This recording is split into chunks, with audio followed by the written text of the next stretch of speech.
Hi everyone, welcome back to SBD channel. నేను శ్రీలేఖని. So ఈరోజు అయితే క్లైమేట్ చల్లగా ఉంది బెంగళూరులో అని చెప్పి నేనైతే హాట్ చాట్ చేశాను. సో హాట్ చాట్ ఎలా తయారు చేసుకోవాలో చూసేద్దాం. సో బయట కొన్న హాట్ చాట్లని నేను కార్న్ఫ్లెక్స్ అవన్నీ వేద్దాం అనుకున్నాను. సో అందుకని చెప్పేసి అయితే నేను పచ్చి కార్న్ఫ్లెక్స్ అవి కొనుక్కొని ఉంచుకున్నాను. సో మీన్వైల్ నేనైతే ఒక గ్లాస్ వైట్ పీస్ని అయితే నానబెట్టుకొని బాయిల్ చేసుకున్నాను సాల్ట్ వేసుకొని. అలాగే పేర్లలుగా అయితే ఒక 1 to 2 పొటాటోస్ బాయిల్ చేసుకొని పక్కన పెట్టుకున్నాను. వాటిని ఇలాగా మీడియం సైజ్ పీసెస్లా కట్ చేసుకున్నాను. సో ఈ పచ్చి కార్న్ఫ్లేక్స్ని అయితే మనం డీప్ ఫ్రై చేయాలి. సో నేనైతే అరౌండ్ 50 grams కార్న్ఫ్లేక్స్ కొనుక్కున్నాను. సో దాంట్లో అరౌండ్ 1 to 2 tablespoons అలా వేస్తున్నాను, అంత ఎక్కువ వేయట్లేదు. సో దానికోసం చిన్న పెనం పెట్టుకొని డీప్ ఫ్రైకి సరిపడిన ఆయిల్ యాడ్ చేసుకొని రాఫ్ కార్న్ఫ్లేక్స్ని ఆయిల్ హీట్ ఎక్కిన తర్వాత వేయించుకున్నా.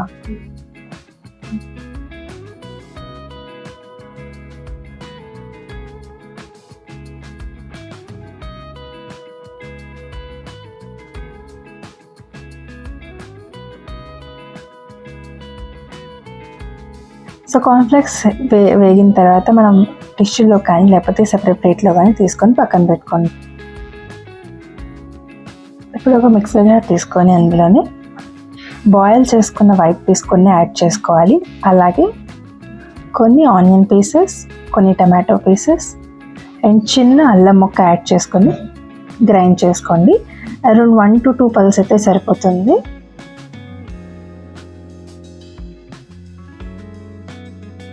సో గ్రైండ్ చేసుకున్న తర్వాత మనకి పేస్ట్ అయితే ఇలా ఉంటుందన్నమాట. ఇప్పుడు స్టవ్ మీద ఒక ప్యాన్ పెట్టుకొని అందులో జీలకర్ర యాడ్ చేసుకొని కొద్దిగా ఆయిల్ యాడ్ చేసుకోండి. ఇప్పుడు అందులోనే కట్ చేసి పెట్టుకున్న ఆనియన్ పీసెస్ని యాడ్ చేసుకోవాలి. అలాగే టమాటా పీసెస్ని కూడా యాడ్ చేసుకొని ఒకసారి వేయించుకోవాలి. వేగిన తర్వాత గ్రైండ్ చేసి పెట్టుకున్న ఆ పేస్ట్ని అయితే యాడ్ చేసుకొని మిక్స్ చేసుకోండి. ఉల్లిపాయ పచ్చిది గ్రైండ్ చేసుకొని వేసుకున్నాం కాబట్టి పచ్చిదనం వాసన పోయినంత వరకు ఒక్కసారి వేయించుకొని అప్పుడు బాయిల్డ్ పొటాటోస్ని యాడ్ చేసుకోవాలి. సో ఇప్పుడు బాయిల్ చేసుకున్న వైట్ పీస్ని కూడా యాడ్ చేసుకొని అందులోని వాటర్ యాడ్ చేసుకోవాలి. ముక్కలు మునిగినంత వరకు వాటర్ అయితే యాడ్ చేసుకోవాలి. సో నేనైతే సేమ్ మిక్సర్ జార్లో వాటర్ యాడ్ చేసుకొని వేసేసుకున్నాను. ఇప్పుడు అందులోని కొద్దిగా పసుపు, కారం, ఉప్పు అలానే చాట్ మసాలా యాడ్ చేసుకోవాలి.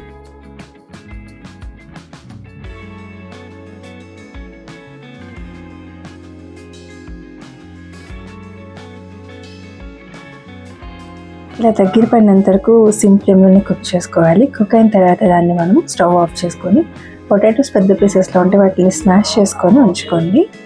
ఇప్పుడు దాంట్లోనే గార్నిష్ చేసుకోవడానికి కొరియాండర్ లీవ్స్ని పైన టాపింగ్స్ కింద యాడ్ చేసుకోండి. ఇప్పుడు స్టవ్ ఆఫ్ చేసుకొని ఒక సర్వింగ్ ప్లేట్ తీసుకొని అందులో చాట్ని యాడ్ చేసుకొని పైన onion pieces, cornflakes and coriander లీవ్స్ని వేసుకొని సర్వ్ చేసుకోండి. అంతే, ఎంతో టేస్టీ అయిన ఇంట్లో చేసిన హాట్ చాట్ అనేది రెడీ అయిపోయింది. సో మీరు కూడా ట్రై చేస్తే మీకు ఎలా వచ్చిందో చెప్పండి. Thanks for watching. See in the next video. Bye.